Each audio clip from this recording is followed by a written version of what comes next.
Hey there, welcome back to Tales of Terror.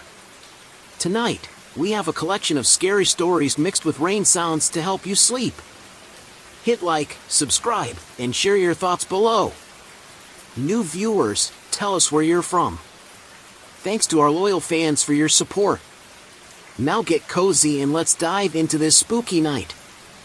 Story 1. Back in the late 80s, I worked for a U.S. Department of Energy laboratory in the American Southwest. The lab complex was massive, almost like a small city. Thousands of people worked there, doing everything from computer science to construction. The lab had its own myths and legends. People believed we had alien evidence, developed neutron bombs, or even had cold fusion technology. All lies. The lab was like any other company: time cards, deadlines, meetings, and bosses. But there was one story that always sent chills down my spine: the legend of Buttonhead. Older lab veterans whispered about him, a mysterious figure who prowled the lab halls at night. They said he looked like a man from far away, but up close, his face was just a featureless, round head with two deep holes for eyes. They called him Buttonhead. One late night, I was working in the mainframe room with my colleague Gary. Gary was a friendly, bald guy with a great sense of humor. Around 10 p.m., he left for a bathroom break.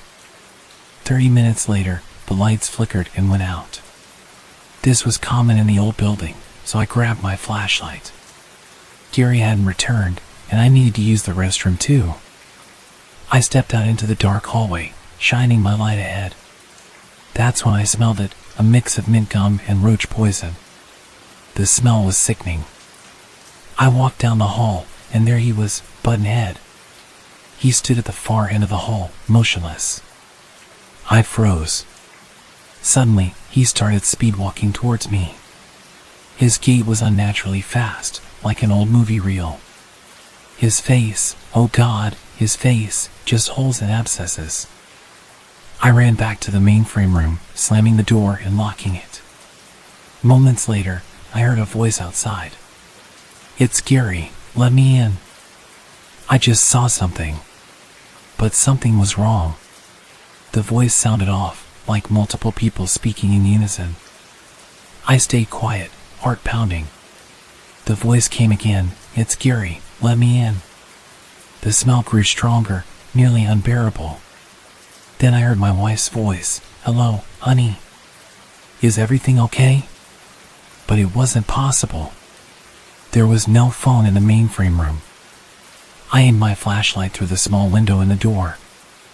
I saw thick, white fluid seeping under the door. The smell was overpowering. I yelled for help, but the lock started to rattle.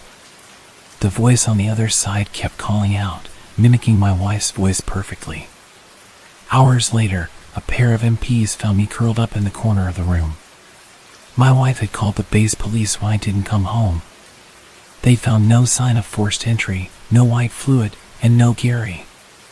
My manager told me Gary had terminated his contract earlier that week and wasn't supposed to be there. We moved to California a month later. Even now, working from home, I can't shake the memory of that smell. Sometimes, late at night, I swear I can still smell it wafting through my windows. The mainframe room was always cold and filled with the constant hum of machines. After that night, I never felt safe there again. Each hallway felt longer, darker, and every sound echoed like footsteps following me. Weeks after the incident, strange things began happening at home. I'd wake up in the middle of the night, feeling watched. Shadows seemed to move in the corners of my vision. The smell, that awful, minty poison, would sometimes fill the room without warning. One night, my wife woke up screaming. She said she saw a man standing at the foot of her bed, watching us. His face, she said, was smooth and featureless, just like Buttonhead. We searched the house but found nothing. I started losing sleep, constantly on edge. At work, my colleagues noticed the change in me. I became paranoid, jumping at every little sound. The fear was consuming me. I started researching the history of the lab, looking for any mention of Buttonhead or similar incidents. I found an old report buried in the archives about a scientist who went missing in the 60s. His colleagues claimed he was working on a top-secret project involving human experimentation. The details were vague, but there were mentions of a figure resembling Buttonhead haunting the lab since then. I couldn't take it anymore. The nightmares, the paranoia, the constant smell of mint and poison, it was driving me insane. I decided to confront my fear. Late one night, I returned to the lab, flashlight in hand. The halls were empty and silent, the only sound being the soft hum of the machines. I made my way to the mainframe room, my heart pounding in my chest. The smell hit me as soon as I entered, stronger than ever. I called out, "Buttonhead, are you here?" Silence. I walked deeper into the room, the flashlight shaking in my hand. Suddenly, the lights flickered, and I saw him standing in the corner, watching me. His featureless face seemed to absorb the light. I took a step back, my back hitting the wall. He moved closer, his movements smooth and unnatural. I could feel my heart racing, my breath quickening. He stopped just a few feet away, staring at me with those empty holes. I couldn't move, couldn't speak. Then, he spoke. His voice was a chorus of whispers, all speaking at once. "You shouldn't have come back." The smell grew stronger, choking me. I felt dizzy, my vision blurring. When I woke up, I was in the hospital. They said I had been found unconscious in the lab, but there was no sign of Buttonhead. They told me it was just a hallucination, a result of stress and sleep deprivation. But I knew better. We moved again, this time to a remote cabin in the mountains. Far from the lab, far from the city. But the fear never left me. Every night, I sleep with a flashlight by my side, always listening for the sound of footsteps in the hall. And sometimes, in the dead of night, I still smell it, the sickening mix of mint and poison. I know he's out there, watching, waiting. And I know one day, he'll come for me again. The paranoia began to affect my family. My wife noticed how I would jump at every little sound, how I would check the locks multiple times before bed, and how I would stare into the darkness, expecting Buttonhead to appear. It strained our relationship, and soon, she started to sleep in a separate room. One night, as I lay in bed, I heard the sound of footsteps in the hallway. My heart raced, and I reached for my flashlight. The smell of mint and poison filled the room. The footsteps stopped right outside my door. I could hear my wife calling from the other room, but I was too afraid to move. The door creaked open, and there he was, standing in the doorway. Buttonhead. His face was as featureless as ever, just those deep, empty holes staring at me. He stepped into the room, and I felt paralyzed with fear.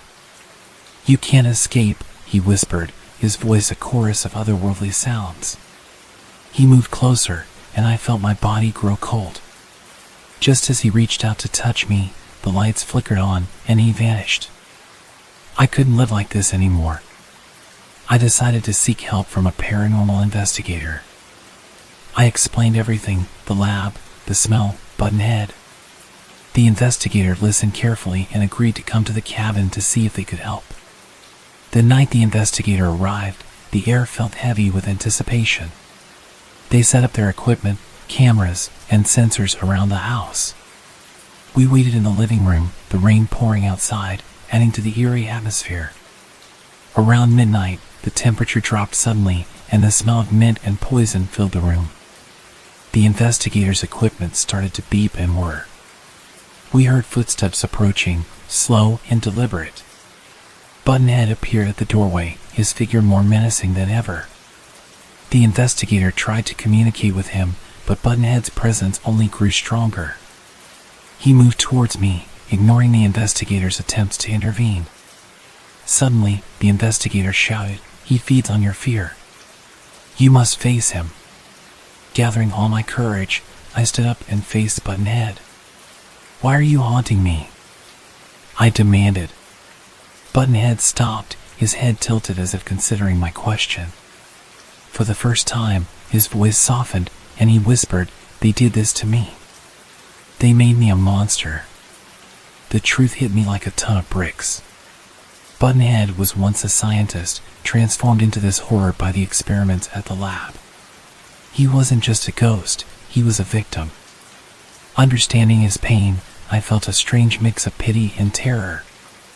"I'm sorry for what happened to you," I said, my voice shaking. "But you need to move on. Find peace." Buttonhead's form flickered, and for a moment, I saw the man he used to be. His expression softened, and the smell started to fade. "Thank you," he whispered before disappearing into the darkness. The investigator and I were left standing in the silence, the oppressive atmosphere lifting. It was over. Or so I thought.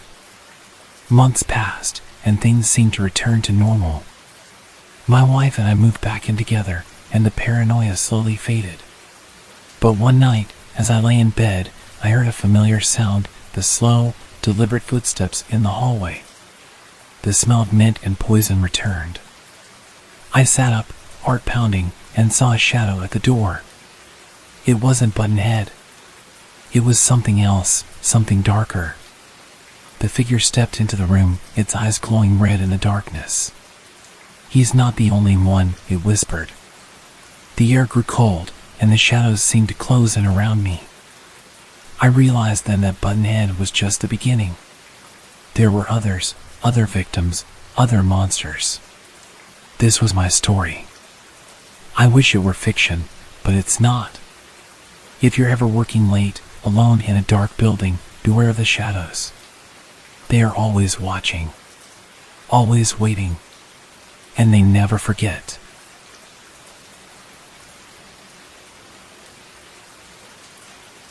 Story 2. Before this night a couple of years ago, I used to believe that houses were where frightening things happen, with all those unseen rooms and corridors, basements and attics. Surely an apartment is always safe, right? At the time, I was living in a unit on the 16th story of a building in downtown Toronto.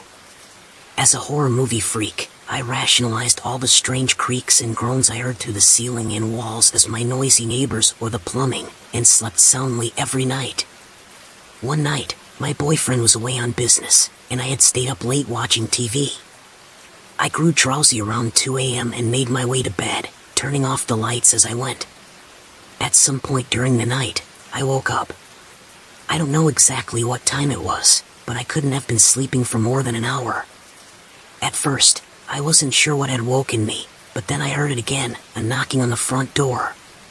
Still drowsy and a bit fearful as I was alone, I stayed in bed and waited. There it was again, a knock, knock, knock. My bedroom was at the furthest end of the apartment, as far from the front door as could be, but there was no mistaking that there was someone there. Awake now, my first thought was that I should go see who it was, but something, my instincts, kept me in bed and silent. The knocking came again, more frantic now.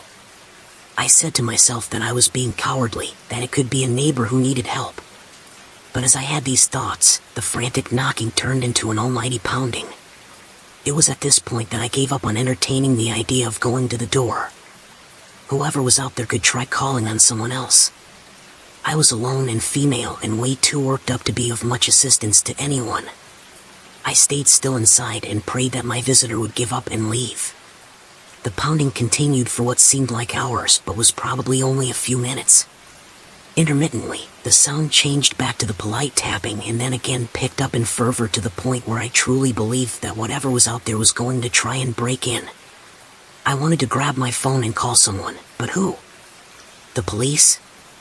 I was sure at this point that what was happening in my hallway was a very determined person, hell-bent on getting what they needed from me. But in the blackness of night, I didn't feel like I had a solid grasp on my wits. I wasn't even positive that what was happening was real. It was so terrifyingly strange. I was afraid that any noise I made would confirm to the person that someone was home, and I was not willing to take the risk. All I could do was lie as still as I could in my dark bedroom, crying silently and praying. Why were my neighbors not coming to see what the commotion was about? Why was no one helping me? Why was this happening? What did they want? Knocking, knocking, knocking, pounding. Why? Why? Why? Go away, oh my God. Knocking, knock, knock, knock. Then it stopped. I lay there shaking, every sense straining. Nothing. It was gone. Oh my God, it had given up and left. Thank a scraping outside the front door. There was a sharp scratching sound, like someone was raking their fingernails across the wood over and over. I am not sure if I passed out, but suddenly it was morning. The sounds had ceased. Everything looked different, bathed in light. The noises seemed so bizarre, so far away, that I couldn't be sure that anything had happened at all. I willed myself from my bed, feeling braver than the night before. I tiptoed into my hallway and started towards the front door, feeling my heart pounding heavily the closer I drew. As I reached the front of my apartment, there was a sharp rap on the door. I must have yelped or screamed because someone called out to me, "It's okay, it's the police. Open up." The police. Oh, Jesus. I looked through the peephole to be sure and undid the lock. Opening the door, I was faced with a sober-looking officer.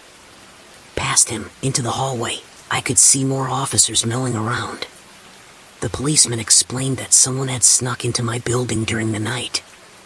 Security camera footage showed them prowling around random floors, knocking on doors, and walking away. As the officer spoke, I noticed most of the policemen were walking in and out of my next-door neighbor's unit, accompanied by paramedics. At around 4 a.m. that morning, my neighbor had been killed. A boy a little younger than me had evidently opened his door, and a stranger had forced his way in. Someone a couple of floors up eventually called the police an hour or so later after receiving some threatening knocks on their own door. I heard that the maniac was arrested in the hall of another floor, carrying a hunting knife, duct tape, and a Ziploc bag filled with a boy's tongue, eyes, and ears. Apparently, the killer was a schizophrenic who tried to eat the contents of the bag as the police closed in on him. I was hyperventilating as the officer related the facts and managed to stutter that the knocking had been at my door as well. The cop nodded and asked me to step into the hall as they needed to examine my front door. It was then that I turned and saw that letters had been carved into my door, spelling the words "first choice." I moved out of that apartment as quickly as I could. For months, I couldn't sleep properly, always listening for the sound of knocking. I moved to a new place on the other side of town, a higher floor, more secure building. But the fear never really left me. One night, about a year after the incident, I heard a knock on my door again. My heart sank, and my hands started to shake. I checked the peephole, but there was no one there. I waited, breathless, but the knocking didn't return. I tried to convince myself it was just my imagination, but the fear lingered. Weeks later, I started noticing things out of place in my apartment. Small things at first: a book moved, a chair slightly out of position. I brushed it off as forgetfulness, but then I began finding more unsettling signs. My bedroom window, which I always kept locked, would sometimes be slightly ajar in the mornings. One night, I woke up to the sound of my bedroom door creaking open. My heart pounded as I reached for my phone. The door was moving slowly, as if pushed by a gentle breeze. But there was no breeze. I turned on the flashlight and pointed it at the door, but it stopped moving. I got up, locked it, and pushed a chair against it. I didn't sleep the rest of the night. The next morning, I found a note slipped under my door. It read, "You can't hide forever." My blood ran cold. I immediately called the police and reported the incident. They took the note and promised to increase patrols around my building, but I could tell they didn't think it was a serious threat. My paranoia grew. I installed extra locks, security cameras, and even a small alarm system. I started carrying a personal alarm and a pepper spray with me everywhere. But despite all the precautions, I felt vulnerable. One night, as I was reviewing the footage from my security cameras, I saw something that made my heart stop. There, in the footage from the previous night, was a figure standing just outside my apartment door. It stood there for a few minutes, then slowly turned and walked away. I couldn't make out any features, but the sight was enough to send me into a panic. I decided I couldn't stay in the apartment anymore. I packed a bag and went to stay with a friend. As I was leaving, I found another note stuck to my door. This one read, "Leaving won't save you." At my friend's place, I finally felt a bit of relief. But even there, I was constantly on edge. Every sound, every shadow made me jump. One night, as I was trying to sleep, my phone buzzed. It was a text message from an unknown number. "You can't escape." I showed the message to my friend, and we decided to contact a private investigator. The investigator agreed to look into the case and installed more advanced security systems in my friend's house. They also managed to trace the messages to a burner phone, but couldn't pinpoint the exact location. Days turned into weeks, and the messages continued, each one more threatening than the last. "I'm watching you. You're never safe. Soon." One evening, the investigator called me with some news. They had managed to find a lead, a suspect who had been following me. They advised me to stay indoors while they contacted the police. I followed their advice, locking all doors and windows, and waited for any updates. As I sat in the living room with my friend, the power suddenly went out. The room plunged into darkness. My phone buzzed again. A message, "I'm closer than you think." Panic set in. My friend grabbed a flashlight, and we moved cautiously through the house, checking the locks. We heard a noise coming from the basement, a faint, scraping sound. My heart pounded as we slowly made our way down the stairs. The scraping grew louder, echoing through the dark basement. We shone the flashlight around, but saw nothing. Then, in the corner, we saw a shadow move. The beam of the flashlight revealed a man, his face twisted in a sinister grin. "Did you really think you could hide from me?" he said, stepping forward. He held a knife, the blade glinting in the flashlight's beam. We backed away, but he moved quickly, closing the distance between us. The next few moments were a blur. My friend fought bravely, managing to knock the knife from his hand. We struggled, the sound of our scuffle filling the basement. Just as he seemed to gain the upper hand, the basement door burst open. The investigator and the police had arrived. They subdued the man and took him into custody. I was safe, but the ordeal had left me shaken to my core. The man was identified as a repeat offender with a history of stalking and violence. He had been following me ever since the first incident, watching my every move. The days following his arrest were a whirlwind of police interviews and therapy sessions. The fear that had gripped me for so long slowly began to ease, but the scars remained.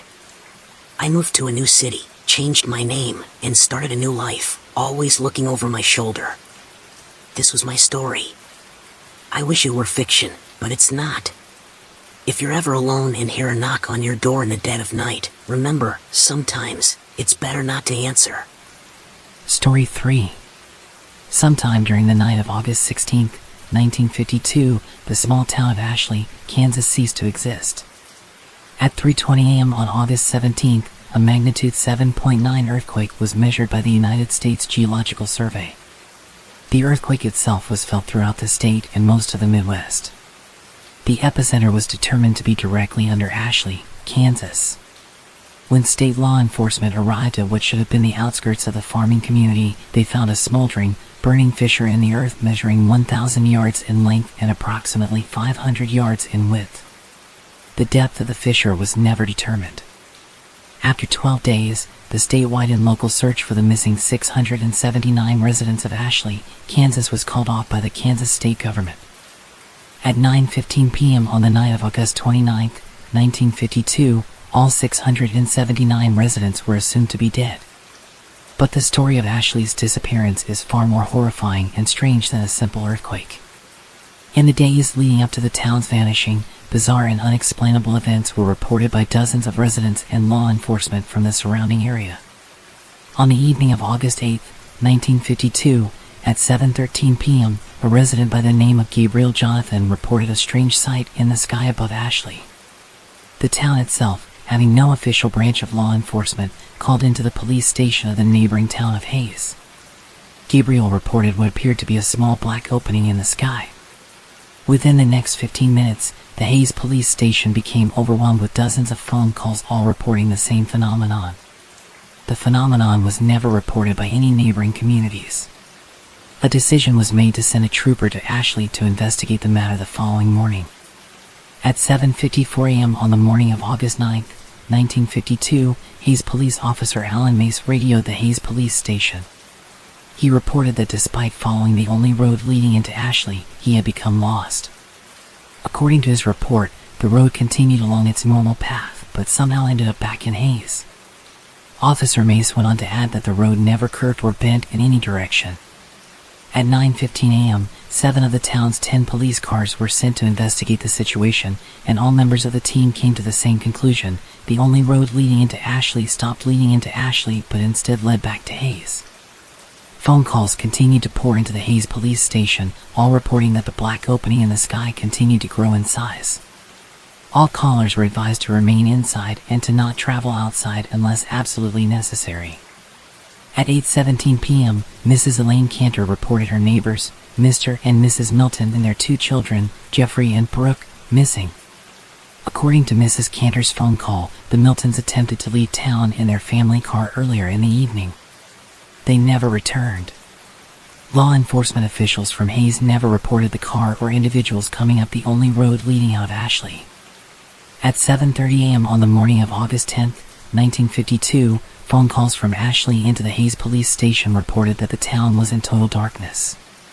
The sun had never risen. At 10:15 a.m., at the request of Hayes law enforcement, a helicopter from Topeka, Kansas flew over the region in which Ashley, Kansas stood. The town was never observed from the air. At 12:43 p.m. on the afternoon of August 11, 1952, Mrs. Phoebe Danlowski called into the Hayes police station. She reported that her daughter Erica had begun to have conversations with her father, who had died 3 years prior in a drunk driving accident. To add to her concern, Mrs. Danlowski reported that Erica was attempting to go outside into the dark to join them. Over the course of the next 12 hours, a reported 329 phone calls were placed into the Hayes police station, all describing similar phenomena with the children of the town. The following morning of August 12, 1952, the situation became dire. During the middle of the night, all 217 children in the town of Ashley, Kansas, disappeared. A reported 421 phone calls were placed into the Hayes Police Department. Unable to be of any useful assistance, Hayes law enforcement instructed all callers to remain inside and to avoid any and all attempts at finding the missing children. At 5:19 p.m. on the evening of August 13, 1952, an elderly man named Scott Lancer reported a growing distant fire to the south. According to his description, the fire seemed to turn the distant black sky into bright red and orange that extended high into the sky. Throughout the rest of the day, calls continued to pour in, stating that the fire, in addition to moving north, now seemed to come out of the black sky. No fire was ever witnessed by any of the neighboring communities or law enforcement officials. The reports continued until midnight on the morning of August 14, 1952. The last phone call placed by Mr. Benjamin Endicott reported that the fire in the sky had grown so intense that it began to appear as daytime over the town. The phone call ended abruptly. The following evening, the Hayes Police Department received the final phone call from Ashley, Kansas. It was placed at 9:46 p.m. on the evening of August 15, 1952. In this recorded phone call, the officer on duty was Officer Peter Welsh. The caller was identified as Miss April Foster. Begin phone call. Officer Welsh, Hayes Police Department. Muffled static. Officer Welsh, hello? Foster, yes, hello. Officer Welsh, ma'am, who am I speaking with? Foster, my name is April. April Foster. Please, sir, please help me. Officer Welsh, what is happening, ma'am? Foster, last night they came back. Officer Welsh, ma'am, I'm going to need you to calm down and speak clearly. What happened? Who came back? Foster, everyone. They all came in the fire. Officer Welsh, ma'am, what do you mean everyone? Foster, my son. I saw my son last night. He was walking down the street. He was burned. He died last year. I raised him since he was a baby. It was just me and him. I told him to watch for cars when he rode his bike, but he never wanted to listen. Officer Welsh, ma'am, what you're saying isn't making any sense. You said everyone came back. Foster, are you listening to me? Everyone. Everyone who died or went missing, they're back. And they're looking for us. Officer Welsh, ma'am, where are you now? Are you safe? Foster, I'm hiding, just like everyone else. We saw them coming through the fields, and some people opened their doors for them. God, the screaming. I don't know what happened to them, but their houses caught fire and they keeled in. I have my curtains drawn. I'm hiding in the closet right now. Silence. Officer Welsh, ma'am, is everything all right? Are you okay? Foster, silence. Officer Welsh, ma'am? Foster, muffled, Mommy, where are you? Officer Welsh, stay quiet. Do not make a sound. Foster, muffled footsteps. Officer Welsh, stay absolutely still. Don't move. Foster, heavy footsteps, laughter. I found you, Mommy. Indistinguishable screaming and noise. Officer Welsh, ma'am? Ma'am? End phone call. The following morning at 6:55 a.m., law enforcement officials of the Hayes Police Department arrived at the location of Ashley, Kansas. A smoldering, burning fissure in the earth was all that remained. But the story doesn't end there. After the disappearance of Ashley, several other towns reported seeing a similar black opening in the sky. Reports of strange occurrences, missing persons, and bizarre phone calls increased. The black opening seemed to move, appearing in different locations, causing fear and panic wherever it was seen. A year after the disappearance of Ashley, the town of Elmsford, Kansas reported the same black opening in the sky. The townspeople began to experience the same phenomena: darkness during the day, strange fires in the sky, and children disappearing. This time, the authorities were prepared. They evacuated the town, but many residents refused to leave, wanting to protect their homes and families. On the night of August 16, 1953, exactly 1 year after Ashley's disappearance, Elmsford vanished. The same smoldering fissure was found where the town used to be. This pattern continued for several years, with towns across the Midwest experiencing similar events and disappearing without a trace. In 1960, a group of researchers decided to investigate the phenomenon. They set up equipment in a small town in Nebraska, where the black opening had recently appeared. They documented everything: the darkness, the fires, and the disappearances. But on the night of August 16th, the researchers themselves disappeared, leaving behind only their notes and recordings. The recordings revealed chilling details. The voices of the missing could be heard, pleading for help. The researchers' last entry stated that they had seen figures walking towards them, figures that looked like the missing townspeople, but with eyes glowing red and skin charred and burnt. The figures moved silently, except for a faint, crackling sound like burning wood. We thought it was a hallucination, one of the researchers wrote. But they were real. They reached out to us, their hands burned and blackened. We heard them whispering, asking for help, but their voices were twisted and unnatural. We couldn't move, paralyzed by fear.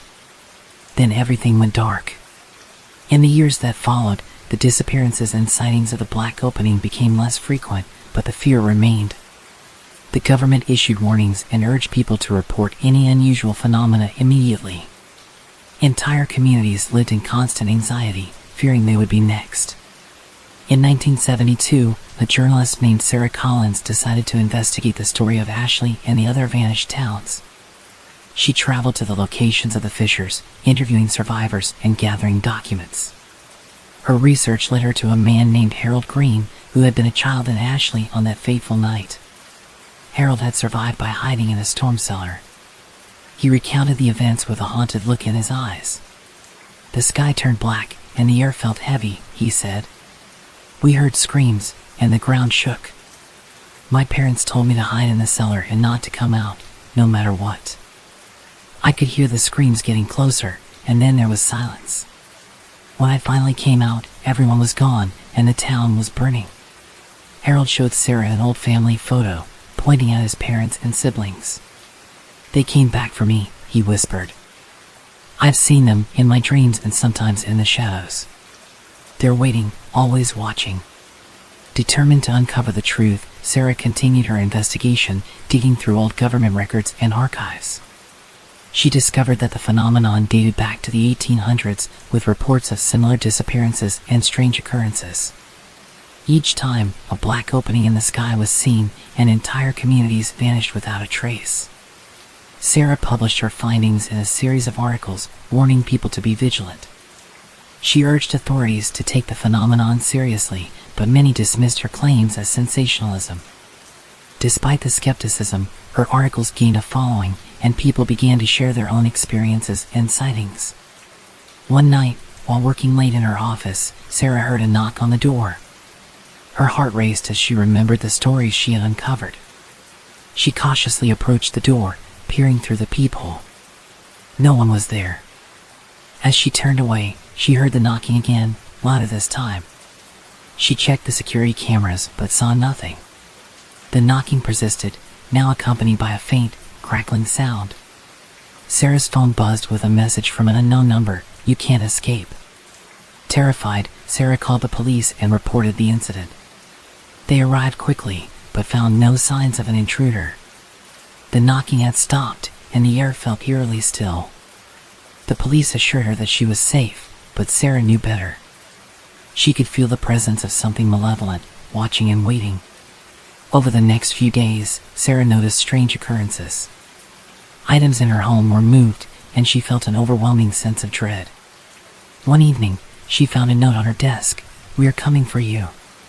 Determined not to let fear control her, Sarah reached out to Harold Green for help.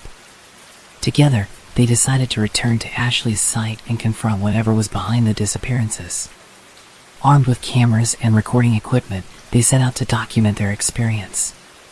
As they approached the site of Ashley, the air grew colder and the sky darkened.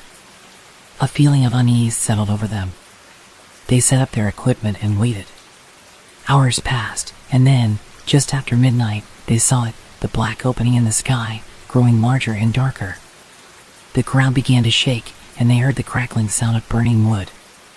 Figures emerged from the fissure, their eyes glowing red. Sarah and Harold stood their ground, determined to capture evidence. The figures moved closer, their whispers filling the air. One of the figures reached out to Harold, its charred hand grasping his arm. "Help us," it whispered. Harold's eyes widened in terror, but he didn't move. Sarah captured everything on camera, her hands shaking. Suddenly, the figures stopped and turned their attention to Sarah. She felt a cold chill run down her spine as they moved towards her. "You saw us out," they whispered in unison. "Now you must join us." Before she could react, the ground opened beneath her feet, and she was swallowed by darkness. Harold's screams echoed in her ears as everything went black. When Sarah awoke, she was in a dark, cold place. The air was thick with the smell of burning wood and something else, something rotten. She could see the faint outlines of other people, their eyes glowing red. They surrounded her, whispering, "Join us." Sarah realized she was trapped in the same nightmare that had claimed the residents of Ashley and the other towns. She tried to scream, but no sound came out. The figures moved closer, their whispers growing louder. Meanwhile, Harold, left alone at the site, gathered the recordings and rushed back to town. He presented the evidence to the authorities, but they dismissed it as a hoax. Desperate, Harold contacted Sarah's followers and shared the recordings online. The footage went viral, sparking fear and curiosity worldwide. People began to report sightings of the black opening in the sky in different parts of the world. The disappearances increased, and communities lived in constant fear. Despite the evidence, many still refused to believe, dismissing it as mass hysteria. Years passed, and the phenomenon continued. Sarah's recordings became a chilling reminder of the dangers lurking in the shadows. Harold dedicated his life to spreading awareness, but the terror never truly faded. The black opening remained a mystery, its true nature never fully understood. Story 4. When I was about 7 to 8 years old, I lived with my grandparents in South Carolina. They had this big house that used to be a stop on the Underground Railroad, and I loved discovering all the cool passageways that ran all over the place. While I wasn't exploring, my grandfather took me fishing and hunting, and my grandmother would teach me how to sew and cook. It might have seemed like girly things for a little boy, but those skills definitely helped out in the long run. My folks were in the military, so rather than drag me around and traumatize me with multiple moves, they had me stay at my grandparents'. My room sat essentially in the middle of the house, surrounded on all sides by thick walls that used to house passageways but had since been sealed off. I hung up pictures and cool things befitting an 8-year-old's room. I loved the house, but it started to feel a little off after a while. I noticed that my things kept disappearing, nothing incredibly valuable, just trivial things like my toothbrushes and combs. They never reappeared in random places, and I would never see them again. My grandparents spent a fortune on my various grooming products. I imagined it was just my stuff though, which left me and my family in confusion. They used to joke that a ghost must have taken a liking to me. They were kidding, of course, but I started to get really freaked out over this notion. I started paying attention to very minor noises and details, and whenever something odd did present itself, it would creep me out to the extreme. I remember drying a favorite shirt of mine only to come back 5 minutes later to find the dryer door open and my shirt gone. My things would be moved, pictures of me that were on the walls would go missing. Most importantly, these little holes started appearing in the walls around the house. They first showed up in my room, then they just popped up all over the house, the kitchen, the bathrooms, the living room. Everywhere except the master bedroom where my grandparents slept. This really creeped me out. So one night I decided I was going to sleep in their room. I slept in a pretty comfy sleeping bag on the floor, and for the first time in a while, I felt pretty safe. 2 a.m. rolls around and I wake up to this weird tapping sound. It was almost as if someone was hammering something a little way off. It was the middle of the country and people are often awake doing random things at all hours, so I started to write it off. The moment I started to shrug it off, I happened to look at the far wall directly facing me just in time to see a jagged piece of wall fall out, leaving another tiny hole. I yelled and woke my grandparents. They were genuinely upset for me, so we packed up a few things and left for the weekend. When we got back, the first thing I noticed was that almost everything in the house that had anything to do with me was either gone or damaged. My room was now host to at least 30 different holes, all in varying shapes and sizes. I was exhausted and all I wanted to do was go to bed. Me and my grandparents stood in my room and demanded whatever was in the house to leave me alone.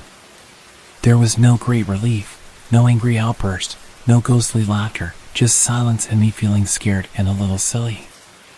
I decided to be brave and stay in my room that night. I awoke around 12 a.m. to a thump, the kind I usually attribute to my family moving around and knocking into a wall. I started drifting back off only to hear another thump, then another. Eventually, these grew pretty rhythmic. I was scared out of my mind. I bolted upright and started scanning around my room. I grabbed the flashlight that I had grown to keep on my nightstand and started shining it everywhere, the floor, the walls, the holes. The thumping stopped, but I kept looking around frantically. Eventually, my beam caught something shiny and I fixated on it. As soon as I realized what it was, I screamed and started crying like a little girl for my grandparents. It was a human eye. My grandparents came in and saw this, an unblinking human eye staring out at the room.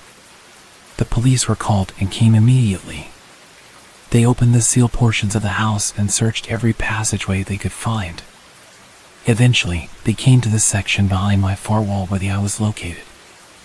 I wasn't privy to the information when I was that young, but when I got older, my grandparents told me what it was. The police came upon this tiny room only big enough to hold one person comfortably, if only barely. They were first greeted by what they described as a thick layer of garbage and waste. Most of this garbage was my things that had gone missing, my combs, my toothbrushes, my socks, my shoes, my washcloths, my favorite shirt. The wall was surrounded by pictures of me. And there, hanging from a low rafter by a belt around his neck, was a man.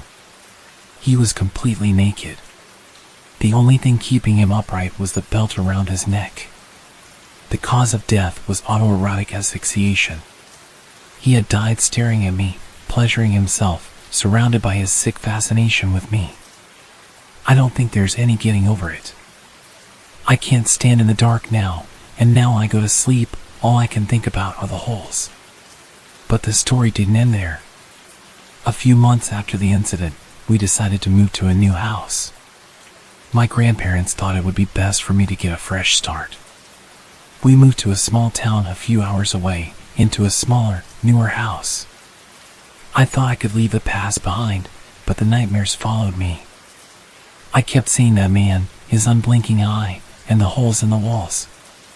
One night, I woke up to the sound of tapping again. My heart raced as I sat up in bed, clutching my flashlight. I shone the light around the room, but saw nothing. The tapping continued, rhythmic and persistent. I followed the sound to the wall behind my bed. There was no hole, but the sound was definitely coming from there.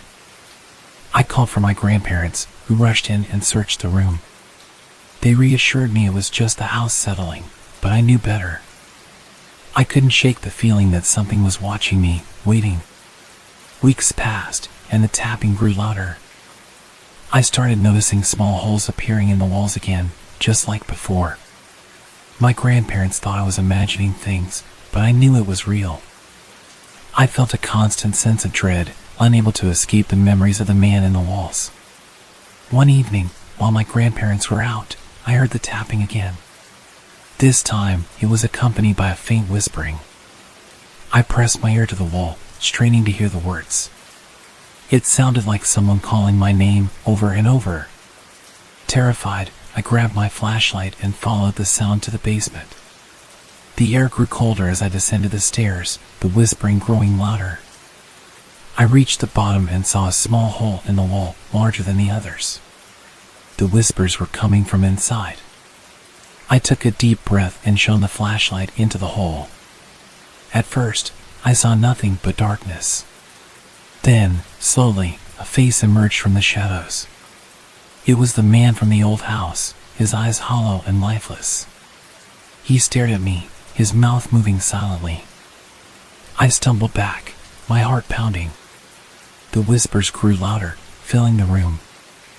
I turned to run, but the door slammed shut, trapping me in the basement. The air grew thick with the smell of decay, and I felt a cold hand brush against my arm. "Join me," a voice whispered. "Stay with me forever." I screamed, banging on the door, but it wouldn't budge. The man's face loomed closer, his eyes burning into mine. I felt a cold, clammy hand wrap around my wrist, pulling me towards the hole. "No!" I cried, fighting against the pull. The room seemed to spin, the walls closing in. Just as I felt myself being dragged into the darkness, the door burst open and my grandparents rushed in. They pulled me out of the basement, the whispers fading away. I told them everything, and they finally believed me. We left the house that night, never to return. We moved far away, to a new state, hoping to escape the horrors of the past. But the nightmares never truly left me. I still hear the tapping in the walls sometimes, and I always feel like something is watching me. Story 5. When I was 15, I found a well in the woods behind my house.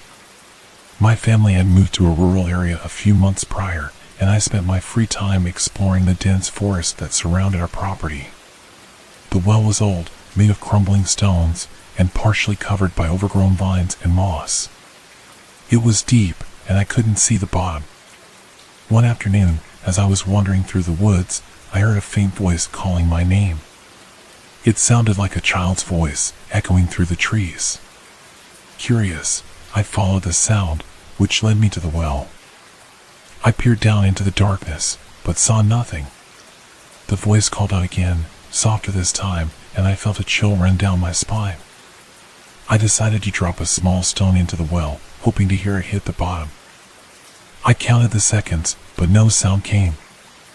I waited, but the silence was deafening. Suddenly, the voice spoke again, louder and more desperate. "Help me," it pleaded. My heart raced as I backed away, not sure what to do. Over the next few days, I couldn't stop thinking about the well. The voice haunted my dreams, and I began to hear it even while I was awake.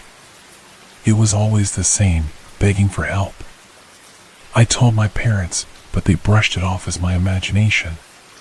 Determined to find out what was happening, I returned to the well with a flashlight and a rope. I secured the rope to a sturdy tree and lowered myself into the well. The walls were damp and covered in slime, and the air grew colder the deeper I went. My flashlight flickered, casting eerie shadows on the stones. The voice grew louder, echoing off the walls. "Help me, please," it cried. When I reached the bottom, I found a small tunnel leading away from the well. I crawled through the narrow passage, the voice guiding me. The air was thick with the smell of mold and decay. After what felt like hours, I emerged into a small underground chamber. The chamber was filled with old, rotting wooden crates and broken furniture. In the center of the room, I saw a figure huddled in a corner. It was a young girl, her clothes tattered and dirty. She looked up at me with wide, hollow eyes. "Help me," she whispered. I reached out to her, but as soon as I touched her, she vanished. The room grew darker, and I felt a cold breeze brush against my neck. I turned around, and the entrance to the tunnel was gone. Panic set in as I searched for a way out, but the walls seemed to close in on me. The girl's voice echoed through the chamber, growing louder and more frantic. "You shouldn't have come here," she warned. "Now you're trapped, just like me." I felt a cold hand grasp my ankle, pulling me down. I struggled, but the grip was too strong. I woke up hours later, lying on the forest floor near the well. My flashlight and rope were gone, and the well was covered in vines once again. I ran back to my house, shaking with fear. My parents didn't believe my story, thinking I had simply fallen asleep in the woods. For weeks, I avoided the woods, but the girl's voice continued to haunt me. I would hear her at night, whispering from the darkness. "Help me," she would plead. "Please, help me." My grades began to slip, and I became withdrawn, consumed by the fear that the well had awakened. One night, I woke up to the sound of scratching at my window. I slowly got out of bed and approached the window, heart pounding. When I pulled back the curtain, I saw the girl standing outside, her eyes hollow and lifeless. She pressed her hand against the glass, her lips forming silent words. "Help me." I screamed, and my parents rushed into my room. By the time they arrived, the girl was gone. They tried to comfort me, but I knew they didn't understand. I was being haunted, and there was no escape. Determined to end the nightmare, I decided to return to the well one last time. I gathered supplies, a flashlight, rope, and a journal to document my experience. I also brought a small offering, hoping to appease whatever spirit was trapped there. As I approached the well, the air grew colder, and the forest seemed eerily silent. I lowered myself into the well once more, the girl's voice guiding me. This time, I was prepared. I crawled through the tunnel and entered the underground chamber. The room was as I remembered, filled with rotting crates and broken furniture. I placed the offering, a small toy and a piece of bread, in the center of the room. "I'm here to help," I said, my voice trembling. The air grew colder, and the shadows seemed to move. The girl's voice echoed through the chamber. "Thank you," she whispered. Suddenly, a bright light filled the room, and I felt a warm breeze. The darkness lifted, and I saw the girl standing before me, her eyes filled with tears. "You freed me," she said. "Thank you."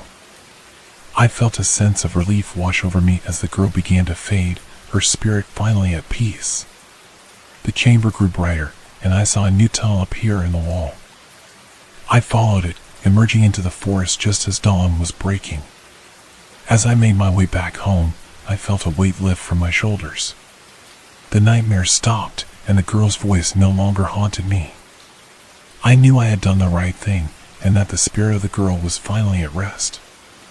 Years later, I still think about the well in the woods. I never told anyone the full story, but I visit the spot occasionally, leaving small offerings to honor the spirit of the girl.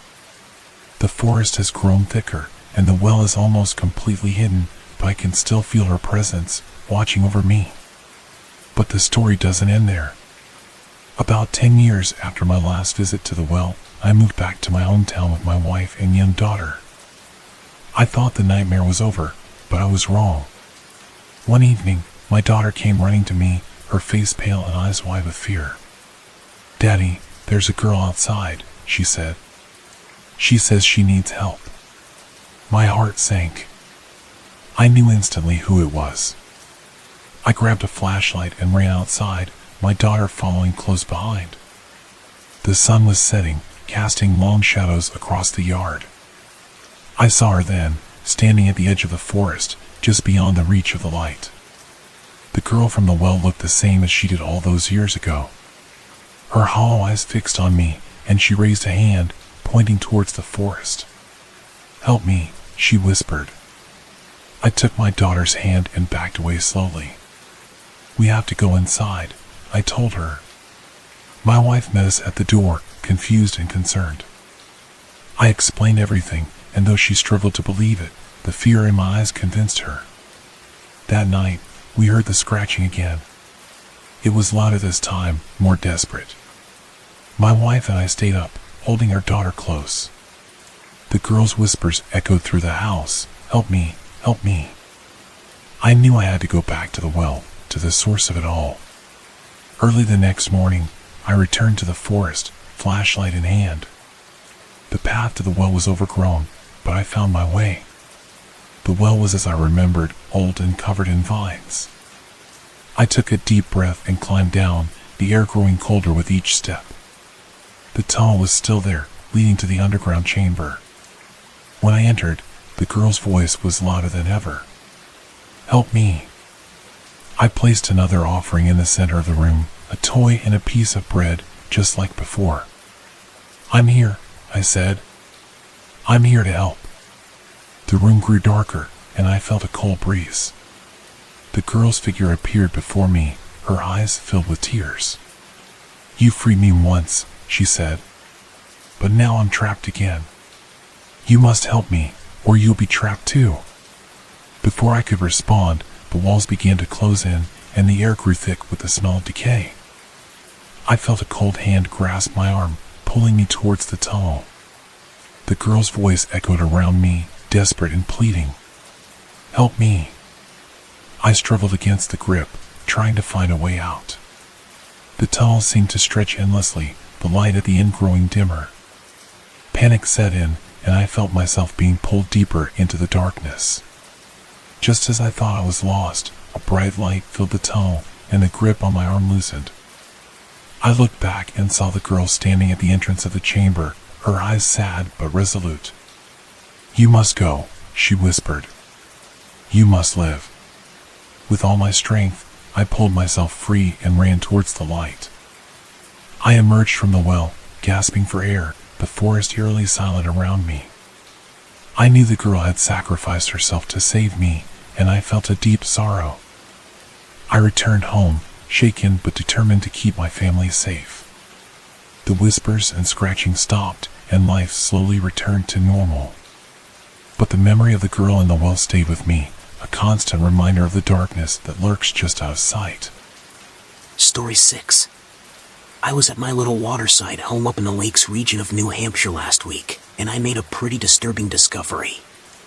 My parents own a small cabin on Lake Bowman, and I've been visiting it every summer since I was a kid. It's a serene and picturesque place, surrounded by dense forests and crystal clear waters. The perfect getaway. Last week, while exploring the attic, I found an old, dusty journal. It looked ancient, with yellowed pages and a cracked leather cover. Curious, I opened it and began to read. The entries were dated back to the early 1900s, written by a man named Henry Collins. He was one of the early settlers in the area, and his journal detailed his experiences living by the lake. July 12, 1908. Today, I moved into the cabin by Lake Bowman. It's a beautiful place, but there's something eerie about it. The locals warned me about strange happenings, but I dismissed them as mere superstition. The nights are eerily quiet, with only the sound of the water lapping against the shore. July 15, 1908. I've been hearing strange noises at night. It sounds like whispers coming from the lake. Last night, I woke up to the sound of footsteps outside my cabin. I grabbed my lantern and went to check, but found nothing. The feeling of being watched is growing stronger. July 20th, 1908. I met an old man in the village today. He told me the lake is cursed. According to him, many years ago, a woman drowned in the lake under mysterious circumstances. Her spirit now haunts the waters, seeking revenge on anyone who dares to settle here. I laughed it off, but the fear in his eyes was undeniable. The entries continued, each one more unsettling than the last. Henry wrote about seeing apparitions by the lake, hearing the woman's mournful cries at night, and feeling an oppressive presence in the cabin. My curiosity was piqued, and I decided to investigate further. I spent the next few days researching the history of Lake Bowman. I discovered that there had indeed been a series of mysterious drownings over the years. The locals had their own theories, ranging from the curse of the drowned woman to ancient Native American spirits seeking vengeance. One evening, as the sun began to set, I decided to take a closer look at the lake. Armed with a flashlight and Henry's journal, I walked down to the shore. The water was calm, reflecting the orange and pink hues of the sunset. As I sat by the edge, I felt a chill in the air, and the hairs on the back of my neck stood up. I began to read aloud from the journal, recounting Henry's experiences. The more I read, the darker it became, until the last rays of sunlight disappeared, leaving me in complete darkness. That's when I heard it, a soft whisper, barely audible, coming from the lake. My heart raced as I shone my flashlight over the water. At first, I saw nothing but ripples on the surface. Then, slowly, a figure began to emerge. It was a woman, her long, dark hair flowing around her pale face. Her eyes were empty, and her mouth moved silently, as if whispering a plea for help. I stumbled back, my flashlight flickering. The woman moved closer, her feet barely touching the water. I could feel an overwhelming sense of sadness and anger emanating from her. "Why are you here?" I asked, my voice trembling. Her whispers grew louder, and I could make out the words, "Help me, find peace, release me." She reached out a hand, and I felt a cold breeze brush against my skin. In a panic, I dropped the flashlight and ran back to the cabin, her whispers echoing in my ears. That night, I couldn't sleep.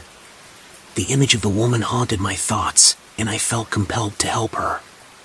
I spent hours poring over Henry's journal, searching for any clue that might explain her torment. In one of the final entries, I found a passage that stood out. August 5th, 1908. The woman's spirit is relentless. She won't leave me in peace. I believe she's searching for something, a way to move on. I found an old locket near the shore, engraved with the initials EM. Could this belong to her? I must find a way to return it to her, to end this once and for all. I decided to follow Henry's lead and search for the locket. The next morning, I returned to the lake with a metal detector and began scanning the shoreline. Hours passed with no success, but just as I was about to give up, the detector beeped. I dug into the sand and uncovered a small, rusted locket. The locket was old and tarnished, but I could still make out the initials EM engraved on the back. I felt a surge of hope and decided to perform a small ritual by the lake, hoping to release the woman's spirit. I lit a candle, placed the locket on a stone, and spoke aloud, addressing the spirit. "I have found your locket," I said, my voice steady. "I hope this brings you peace. You are free to move on." As I finished speaking, a strong gust of wind blew out the candle, and the air grew noticeably warmer. I watched as the locket slowly sank into the ground, disappearing without a trace. The lake grew calm, and the oppressive feeling lifted. I felt a sense of relief, knowing that the woman's spirit was finally at peace. For the rest of my stay at the cabin, I experienced no more disturbances. The lake, once eerie and foreboding, now felt peaceful and inviting. I knew that Henry Collins' journal had led me to uncover a century-old mystery and bring closure to a restless spirit. Before leaving, I placed the journal back in the attic, hoping that future generations would read it and understand the history of Lake Bowman. As I drove away, I couldn't help but glance back at the cabin one last time, grateful for the experience and the opportunity to help a lost soul find peace. Years later, I still think about that summer and the woman in the lake. My own children now visit the cabin, and I've told them the story, hoping they'll respect the history and the spirits that dwell there. Lake Bowman remains a place of beauty and mystery, and I know that as long as we honor the past, the spirits will remain at peace. But the story doesn't end there. A few years after my last visit, I received a call from my cousin who had recently spent a weekend at the cabin. She sounded shaken and told me she had found something disturbing. She described finding another journal, much newer, with entries from the past decade. The entries were written by various guests who had stayed at the cabin. The first entry read, June 10th, 2018. I'm so excited to spend a week at this beautiful cabin by the lake. It's so peaceful here, but last night, I heard whispers coming from the lake. It sounded like someone crying for help. I didn't see anything, but the feeling was unsettling. Another entry from 2 weeks later. June 24th, 2018. I woke up to the sound of footsteps outside my window. When I looked, I saw a woman standing by the shore. Her hair was wet and covered her face. I thought it was a prank, but when I went outside, she was gone. The whispers continued all night. The entries grew more intense, describing the same apparition of the woman I had seen. Guests reported feeling watched, hearing their names whispered at night, and seeing the woman's face in the reflections of the water. One entry, dated just a month before my cousin's visit, sent chills down my spine. July 30th, 2022. I found an old locket near the shore today, engraved with the initials EM. I felt compelled to keep it, thinking it was a valuable antique. But since bringing it into the cabin, the disturbances have escalated. Last night, the woman appeared at the foot of my bed, her eyes hollow and filled with sorrow. She whispered, "Help me, release me. I'm leaving the locket in the cabin. I hope it brings peace." I realized then that the locket had been taken from its resting place and brought back into the cabin. The woman's spirit was once again trapped, unable to find peace. I knew I had to return to Lake Bowman and perform the ritual again, ensuring the locket was returned to its rightful place. I drove up to the cabin that weekend, determined to set things right. As I approached the lake, I felt the familiar chill in the air. The whispers began again, growing louder as I neared the water's edge. I found the locket on a small table inside the cabin, just as the journal had described. With the locket in hand, I walked to the shore and lit a candle. The sun was setting, casting long shadows over the water. I placed the locket on a flat stone and spoke aloud, addressing the spirit once more. "I am here to help you," I said. "I will return this locket and release you from your torment. You are free to move on." As I spoke, a strong gust of wind blew out the candle, just like before. The air grew warmer, and I watched as the locket slowly sank into the ground, disappearing without a trace. The whispers ceased, and the lake grew calm. For the rest of my stay, I felt no disturbances. The oppressive feeling had lifted, and the lake was serene once more. I knew that the woman's spirit was finally at peace, and that I had done the right thing. Before leaving, I placed both journals in the attic, hoping that future generations would read them and understand the history of Lake Bowman. As I drove away, I glanced back at the cabin one last time, feeling a sense of closure and peace. Years later, I still think about that summer and the woman in the lake. My own children now visit the cabin, and I've told them the story, hoping they'll respect the history and the spirits that dwell there. Lake Bowman remains a place of beauty and mystery, and I know that as long as we honor the past, the spirits will remain at peace. Story 7. I used to work night security in a zoo. It was a unique job, and at first, I loved the peace and quiet of the empty zoo at night. The only sounds were the animals, and I felt a strange connection with them as I walked my rounds. But then things started happening that made me question my sanity and fear for my life. The zoo was located on the outskirts of a small town, surrounded by thick woods. It wasn't a large zoo, but it had a decent collection of animals, from lions and tigers to monkeys and birds. My job was to ensure the animals were safe and that there were no intruders or vandals.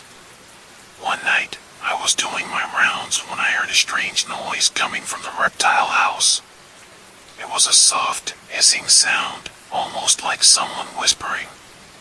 I unlocked the door and stepped inside, shining my flashlight around. The reptiles were all in their enclosures, but the hissing continued. I followed the sound to the far corner, where I found a small hole in the wall. The hissing grew louder as I approached, and I felt a cold draft coming from the hole. I reported the hole to maintenance, and they promised to fix it the next day. But that night, the hissing haunted my dreams. I could hear it even when I was awake, echoing in my ears. A few nights later, I was patrolling near the big cat enclosures when I heard a low growl. It was deeper and more menacing than the usual sounds the cats made. I shone my flashlight into the enclosure and saw nothing unusual. But then I noticed something strange. The lions and tigers were all staring at a single point, their eyes wide with fear. I followed their gaze and saw a shadowy figure standing just outside the enclosure, barely visible in the darkness. I called out, but the figure didn't move. I felt a chill run down my spine as I approached, my flashlight flickering. Just as I got close enough to see clearly, the figure vanished. The big cats relaxed, but I couldn't shake the feeling that something was very wrong. The next night, I heard footsteps behind me as I walked my rounds. I turned around, but no one was there. The footsteps continued, always just behind me, no matter how fast I walked. I started to run, my heart pounding in my chest, but the footsteps kept pace. When I finally reached the security office and slammed the door shut, the footsteps stopped. I was drenched in sweat, and my hands were shaking. I reviewed the security footage, hoping to find some explanation, but there was nothing. No shadowy figures, no intruders, just me, looking increasingly paranoid as I ran through the zoo. The following week, I noticed strange marks on the walls near the primate house. They looked like claw marks, deep and jagged, as if something had tried to tear through the concrete. I reported them to my supervisor, but he dismissed it as an animal acting out. Maybe a monkey got out and scratched the walls, he said. But I knew better. The marks were too deep, too deliberate. That night, I heard the hissing again, this time coming from the aviary. I rushed over, my flashlight flickering, and found the birds in a frenzy, flapping their wings and screeching. The hissing grew louder, and I felt a cold breeze. I turned around and saw the same shadowy figure standing in the doorway. This time, I could see it more clearly. It was tall and thin, with glowing red eyes. I backed away slowly, my heart racing. The figure stepped forward, and I felt an overwhelming sense of dread. I turned and ran, hearing the hissing and footsteps behind me. I didn't stop until I reached the main gate, where I locked myself in the security office and called the police. The officers arrived quickly and searched the zoo, but found no signs of the figure. They assured me it was just my imagination, but I knew what I had seen. The shadowy figure was real, and it was haunting the zoo. Determined to get to the bottom of the mystery, I started researching the history of the zoo. I discovered that the land it was built on had a dark past. In the early 1900s, it was the site of a mental asylum. The patients were subjected to cruel and inhumane treatments, and many died under mysterious circumstances. The asylum was eventually shut down, and the zoo was built years later.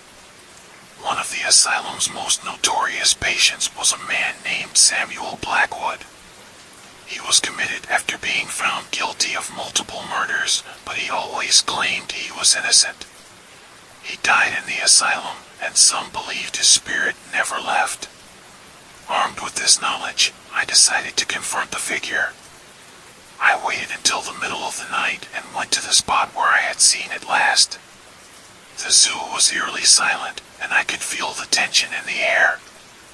I called out, "Samuel Blackwood, if you're here, show yourself." At first, there was nothing but silence. Then the hissing began, and the figure appeared, its red eyes glowing in the darkness. "Why are you haunting this place?" I asked, my voice trembling. The figure stepped closer, and I felt a cold breeze. "I was innocent," it whispered. "They tortured me, killed me. I seek vengeance."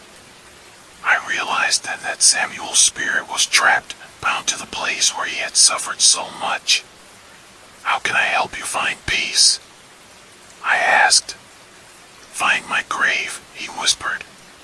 "Give me a proper burial." I nodded and spent the next few days searching the old asylum records. I discovered that Samuel's grave was unmarked and forgotten, located in a neglected part of the zoo grounds. I gathered a few of my colleagues, and we dug up the grave, finding his remains buried deep in the earth. We held a small ceremony, giving Samuel the respect he deserved. As we buried his remains properly, I felt the air grow warmer and the oppressive feeling lifted. The shadowy figure appeared one last time, his eyes no longer glowing with anger but filled with gratitude. "Thank you," he whispered before fading away. From that night on, the disturbances stopped. The zoo returned to its peaceful state, and I no longer felt the sense of dread during my rounds. The animals seemed calmer, and the eerie atmosphere lifted. Years later, I still work at the zoo, and I often think about Samuel Blackwood and the haunting. I've told my story to a few trusted friends, and I make sure to visit Samuel's grave regularly, leaving flowers to honor his memory. The zoo remains a place of beauty and tranquility, but I know that the past can never be forgotten. However, not long after the ceremony, I started noticing small, subtle signs that Samuel's presence might not have fully departed. It began with minor things like the occasional cold draft or a flickering light, but soon escalated. One particularly chilling night, I was making my rounds near the bird aviary when I heard a faint, eerie melody. It was the sound of an old music box playing a haunting tune. I followed the sound to a small storage room I had never noticed before. The door creaked open, and inside, I found an antique music box on a dusty shelf, slowly turning on its own. The melody stopped abruptly when I entered the room, and the temperature plummeted. I felt a cold hand touch my shoulder, and when I turned around, there was no one there. The sense of being watched returned, stronger than ever. I shared my experiences with my colleagues, but they were skeptical, attributing it to overactive imagination. Determined to prove I wasn't losing my mind, I installed additional security cameras around the zoo, focusing on areas where I had encountered the disturbances. Reviewing the footage the next morning, I was horrified to see a shadowy figure moving through the zoo at night, lingering around the same spots where I had felt the eerie presence. The figure would stop and stare directly at the cameras before vanishing into thin air. Desperate for answers, I reached out to a local historian who specialized in the asylum's dark past. She agreed to visit the zoo and conduct a thorough investigation. Together, we explored the hidden corners and forgotten rooms, uncovering more evidence of the asylum's tragic history. We found old medical records detailing the horrific treatment Samuel and other patients endured. The historian suggested that Samuel's spirit might not be the only one trapped in the zoo. The residual energy of the asylum's past could be causing the disturbances. To address this, we decided to perform a cleansing ritual, hoping to free any lingering spirits. We gathered at Samuel's grave and performed the ritual, calling upon the spirits to find peace and move on. During the ritual, the air grew heavy, and we felt a palpable presence surrounding us. Shadows danced around the edges of our vision, and faint whispers filled the air. The historian chanted an incantation, and a blinding light enveloped us. When it faded, the oppressive atmosphere lifted, and the shadows receded. In the following weeks, the zoo felt lighter, as if a dark cloud had been lifted. The animals were more relaxed, and the eerie occurrences ceased. I finally felt a sense of closure, knowing we had helped the spirits find peace. The experience profoundly changed me, deepening my respect for the unseen forces that linger in places with dark histories. I continue to work at the zoo, now more attuned to the subtle energies that surround us. I've become somewhat of a local legend, known as the security guard who helped cleanse the haunted zoo. I still visit Samuel's grave regularly, leaving flowers and paying my respects. The zoo remains a place of beauty and tranquility, but I never forget the lessons learned from the haunting. The past can never be fully erased, but it can be honored and respected. One quiet evening, a year after the cleansing ritual, I received a call from the new night guard, Mike. His voice was shaking as he told me about strange noises coming from the old storage room. I rushed to the zoo, feeling a sense of déjà vu. When I arrived, Mike led me to the storage room where we found the music box, now shattered on the floor. The air was cold, and we heard faint whispers echoing through the room. It was clear that something was still unsettled. Determined to uncover the truth, we explored the room further and discovered a hidden door behind a stack of old crates. It led to a narrow staircase descending into darkness. We followed it down to a forgotten basement filled with old, rusted equipment and more asylum records. The basement was a maze of tunnels and rooms, each one revealing more of the asylum's dark history. In the center of the largest room, we found an old, iron-bound chest. Inside, there were personal belongings of the asylum patients, including letters, photos, and small trinkets. Among them, we found a diary belonging to Dr. Jonathan Graves, the head physician of the asylum. The diary detailed horrific experiments and unethical treatments performed on the patients. Dr. Graves wrote about his obsession with curing the mentally ill through any means necessary, often resulting in their deaths. His entries grew more erratic and disturbed as time went on, until the final entry, which read, "The spirits of the dead haunt this place." They whisper to me, demanding justice. I fear they will never find peace until their stories are told.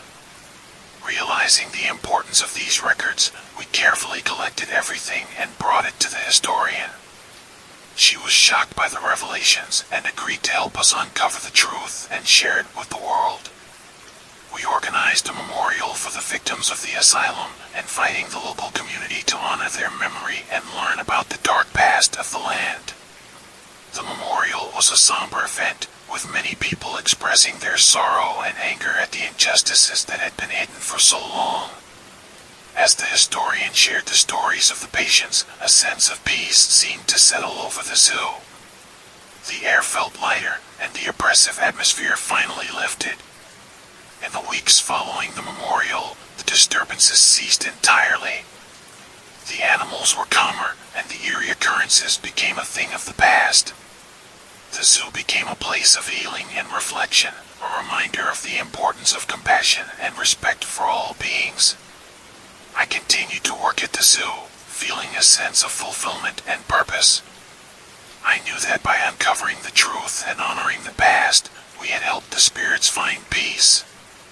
The zoo remained a place of beauty and tranquility, but it also became a place of remembrance where the stories of the past would never be forgotten. One peaceful afternoon, a curious visitor approached me with a photograph in her hand. She explained that her grandmother used to work at the asylum and had mentioned the zoo many times. The photograph was of a group of nurses, and among them was Dr. Jonathan Graves. The visitor's grandmother was standing beside him, a look of sorrow in her eyes. The visitor asked if I knew anything about the photograph and the asylum's history. I shared the story of the haunting and the cleansing ritual, and she was deeply moved. She told me her grandmother had always spoken of the patients with great empathy, regretting the lack of humane treatment they received. The visitor then handed me a small, ornate box. Inside was a letter from her grandmother, addressed to Dr. Graves. The letter expressed her sorrow and guilt over the treatments and her hope that one day the patient's spirits would find peace. The visitor believed her grandmother had always felt a connection to the zoo and wanted to ensure the story was known.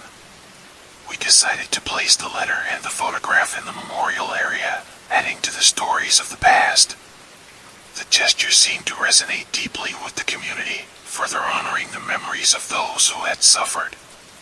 As the years passed, the zoo flourished. It became a place where people came not only to see the animals, but also to reflect on the past and learn about the importance of compassion. The memorial grew, with more families sharing their stories and connecting with the history of the land. I continued my work as a night guard, but now I felt a sense of purpose and pride. The haunting had taught me the value of respecting history and understanding the lingering presence of those who had suffered. The zoo was no longer just a place of beauty, but also a place of healing and remembrance.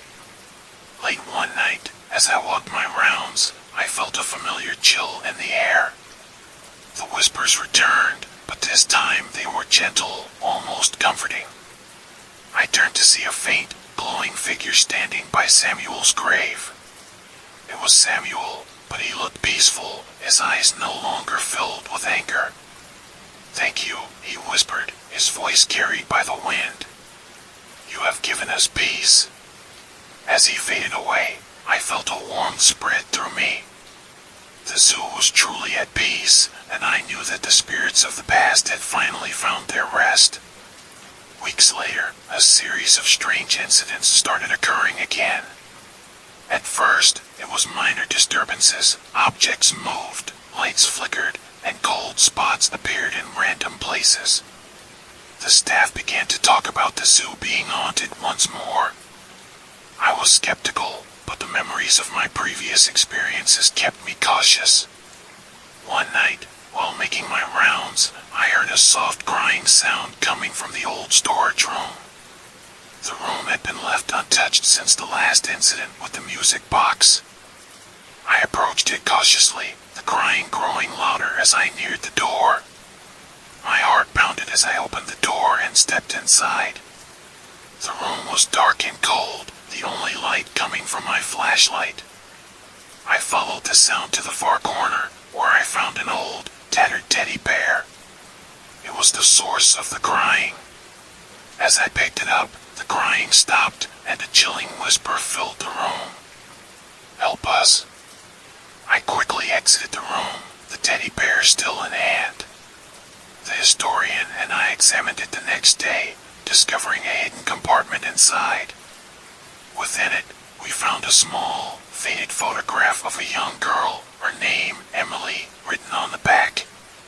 Emily had been a patient at the asylum, one of the many children who had suffered under Dr. Graves' care. Her records revealed a tragic story of neglect and abuse, her life cut short by the cruel treatments she endured. The historian and I decided to hold a special ceremony for Emily, hoping to finally bring peace to her spirit. The ceremony was simple but heartfelt. We buried the teddy bear and the photograph near Samuel's grave, marking the spot with a small plaque in Emily's memory. As As we finished, a gentle breeze rustled the leaves, and I felt a sense of calm wash over me. The following nights were peaceful, with no disturbances. The zoo felt lighter, the animals more at ease. It seemed that Emily's spirit had finally found peace. The staff, once wary of the zoo's haunted past, began to embrace its history, understanding the importance of honoring those who had suffered. Years went by, and the zoo continued to thrive. It became a sanctuary not only for animals, but also for those seeking solace and reflection. The memorial area grew, with more plaques and stories added, each one a testament to the resilience of the human spirit. One stormy night, I was patrolling the zoo when I noticed a flickering light coming from the old caretaker's cottage. The cottage had been abandoned for years, a relic of the zoo's early days. I approached cautiously, the rain pouring down and thunder rumbling in the distance. Inside, I found a single candle burning on the windowsill. The room was filled with old furniture, covered in dust and cobwebs. As I explored, I found a journal hidden beneath the floorboards. It belonged to the original caretaker, a man named Thomas. Thomas's journal revealed a chilling account of the asylum's final days. He wrote about the patient's growing unrest, the shadows that haunted the halls, and the terrible things he had witnessed. His final entry spoke of a dark presence that lingered, refusing to leave even after the asylum was shut down. Reading Thomas's words, I felt a cold dread settle over me. The haunting was far from over. Determined to uncover the truth, I delved deeper into the journal, hoping to find a way to finally put the spirits to rest. Thomas had mentioned a hidden room beneath the caretaker's cottage, a place where the darkest secrets of the asylum were kept. I searched the cottage, eventually finding a trapdoor concealed under a dusty rug.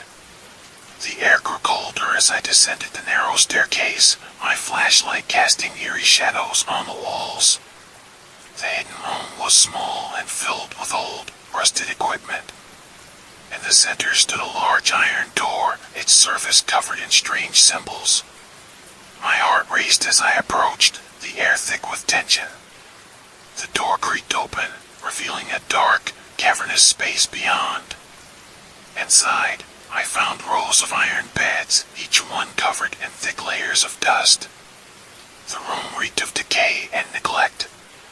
As I explored, I discovered more journals, each one detailing the horrific experiments conducted on the patients. The dark presence Thomas had written about seemed to permeate the very air, growing stronger with each step I took. In the far corner of the room, I found a large, ornate mirror. Its surface was cracked and dirty, but as I wiped it clean, I saw something that made my blood run cold. The reflection showed not just me, but the shadowy figures of the patients, their eyes hollow and filled with sorrow. I knew then that the mirror held the key to the spirit's unrest. It had absorbed their pain and suffering, trapping them in a perpetual state of torment. Determined to free them, I decided to destroy the mirror, hoping to release the spirits once and for all. With a heavy iron bar, I struck the mirror, shattering it into countless pieces. As the glass broke, a deafening wail filled the room, and the air grew frigid. The shadowy figures dissolved into the air, their cries fading into silence.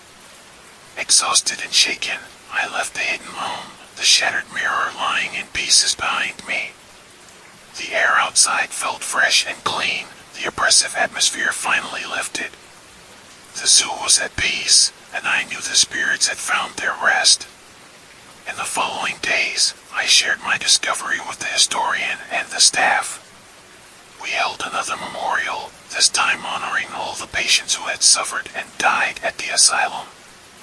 The hidden room was sealed off, a plaque placed at the entrance to remember the darkness that had once dwelt there. The zoo continued to flourish, a place of beauty and healing. The haunting was a thing of the past, but the lessons learned remained. We honored the memories of those who had suffered, ensuring their stories were never forgotten. As I patrolled the zoo each night, I felt a sense of fulfillment and peace. The whispers had faded, replaced by the gentle sounds of nature. The zoo was truly a sanctuary, a place where spirits could finally rest. This was my story. I wish it were fiction, but it's not. If you ever work in an old place with a dark history, remember, some spirits are just looking for peace. Stay safe and sweet dreams. Years later, I retired from my position as a night guard, passing the torch to a new generation. The zoo had become a symbol of resilience and healing, attracting visitors from all over the world. People came not only to see the animals, but also to learn about the history of the land and the importance of compassion. The memorial area continued to grow, with more stories and memories added. It became a place where people could reflect on the past, honor the memories of those who had suffered, and find solace in the present. On the day of my retirement, the staff held a special ceremony in my honor. They presented me with a plaque, thanking me for my years of service and for helping to bring peace to the zoo.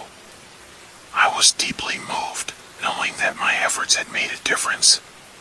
As I walked through the zoo one last time, I felt a sense of pride and fulfillment. The haunting had taught me valuable lessons about the importance of honoring the past and respecting the spirits that linger. The zoo was no longer just a place of beauty, but a place of healing and remembrance. In the years that followed, I often visited the zoo, now as a guest rather than a guard. Each visit was a reminder of the journey I had taken and the impact of our efforts to bring peace to the spirits. The zoo remained a sanctuary, a place where history was honored and the lessons of the past were never forgotten. I continued to share my story with others, hoping to inspire them to respect the histories of the places they encountered. The haunting had been a powerful reminder that the past always lingers and that the spirits of those who suffered are always seeking peace. This was my story. I wish it were fiction, but it's not. If you ever work in an old place with a dark history, remember, some spirits are just looking for peace.